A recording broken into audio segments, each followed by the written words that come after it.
महानदी रे उद्धार है अपरिचित युवकों गलित मृतदेह हत्याकांड संदेह। जगतसिंहपुर जिला तिर्तोल थाना कृष्णानंदपुर फांडी कार्यालय पछपटू आज अपराह्न जड़े अपरिचित युवकों गलित मृतदेह को पुलिस उद्धार करछि।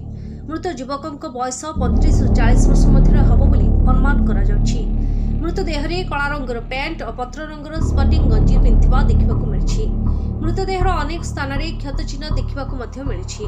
मृत शरीरटी 2 दिन पूर्व बोली अनुमान करा जाउछि। केही हत्या करिवा परे नदी रे फिंगी दैथाइ पारे बोली आलोचना मध्य होउछि।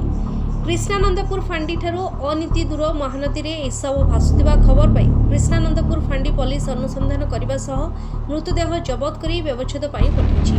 मृतदेहटी आदिवासी संप्रदायर युवकर से अत्यधिक मद्यपान करी नदी रे पड़ी मृत्युवरण करथै पारंती बोली पुलिस तदंतकारी अधिकारी अनुमान करबा सह व्यवच्छेद रिपोर्ट आसिले स्पष्ट होबो बोली कहिसेंती। कृष्णानंदपुर फांडी अंचल में विगत दिन में अनुरूप भाव महानदी एकाधिक मामला घटी यह एक हत्याकांडर संज्ञा बहन कर अत्यधिक तदंतर आवश्यकता रही। तिर्तोल स्वागत रंजन दास को रिपोर्ट रिपब्लिक ओडिशा।